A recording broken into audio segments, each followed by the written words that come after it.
Okay, continuing along with polynomials in lesson 9. Again, looking at the graphs, and we're going to look at some higher values for multiplicities.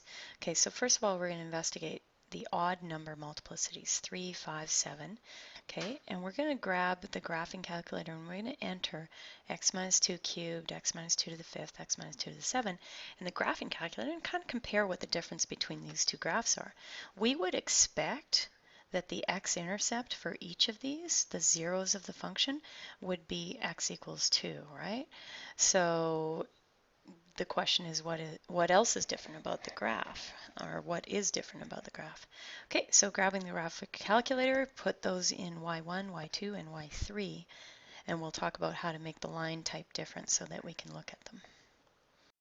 Okay, so entering those in our graphing calculator, you'll notice I went over here to this part here and I entered a different line type. And how you do that is if you hit enter, it changes the line type. And I'm just going to go back to that one that I had, which was the dots. Then the second one, I've just got a single line, and then I've got a bold line. And I didn't change our window settings from the last example from lesson 8.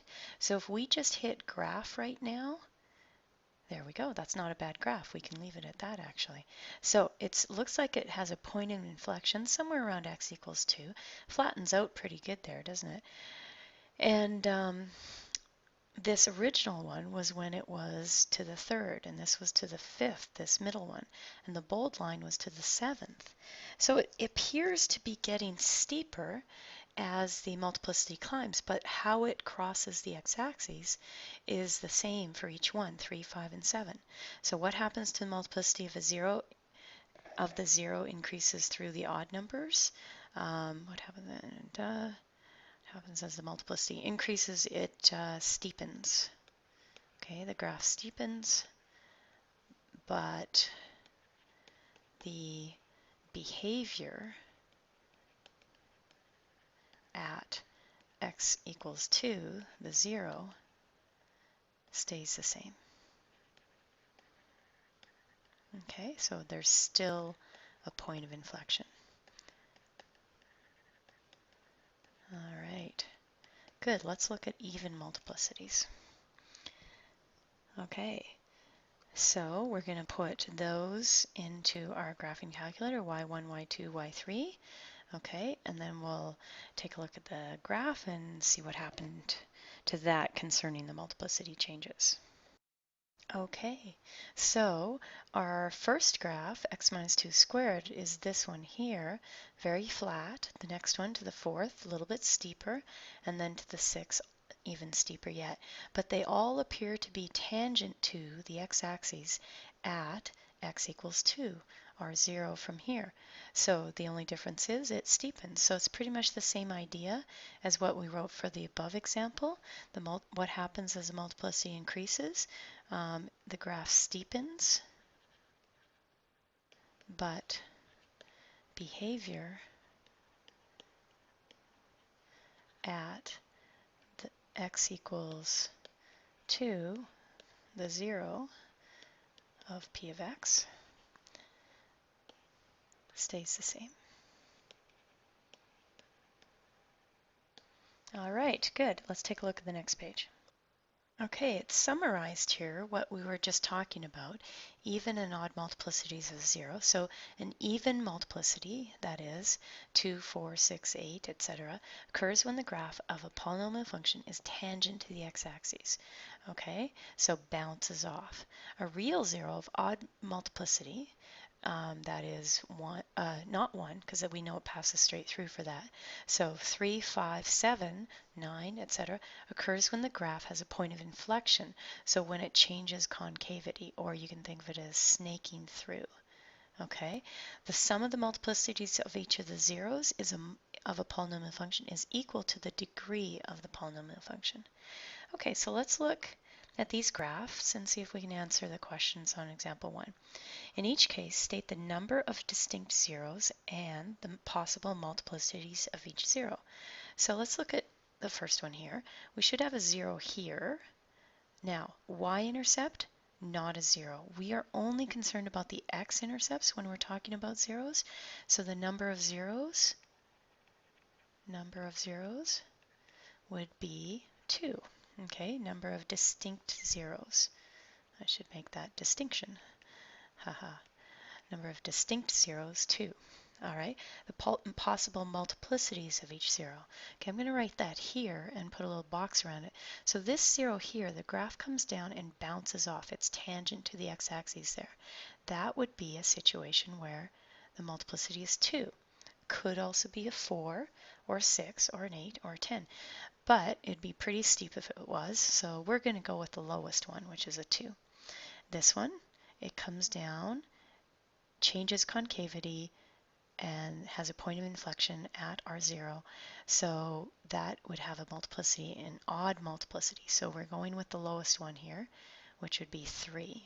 Okay, so multiplicity of 2, multiplicity of 3 at that one. Could also be 5, 7, 9, etc.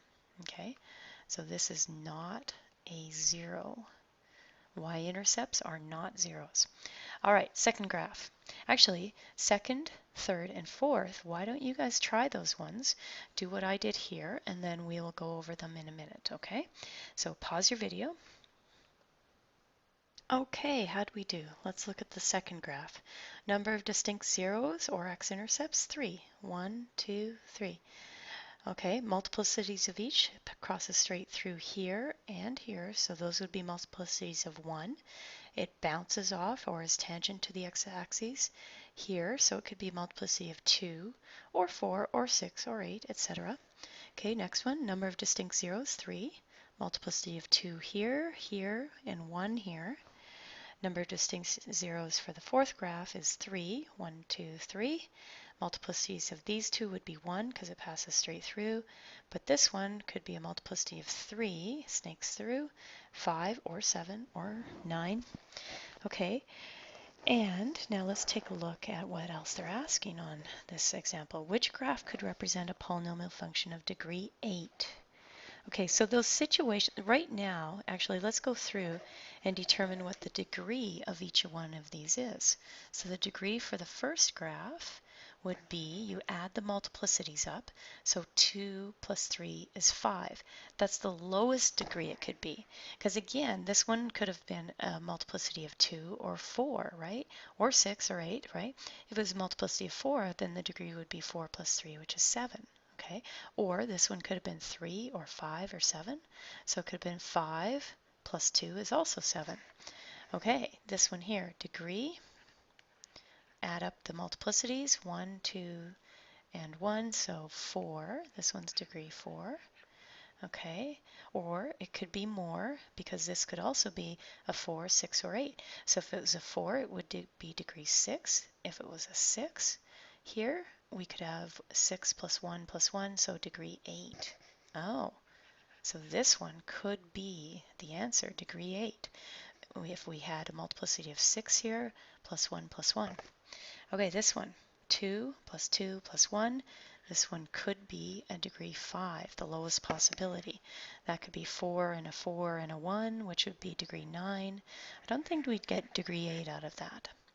Okay, and then finally this graph, the degree, if we add up the multiplicities, the lowest multiplicities, 1 plus 1 and plus 3 is 5. Okay, but that could be degree or multiplicity 5 here, so 5 plus 1 is 7. I don't think we're going to get 8 on that one either. Okay, and this one, 6. We could have gotten, no, that'd be degree 5. 5 plus 2, 7 plus 2. Nope. I think the only one is this one here for degree 8 possibility. So graph double I.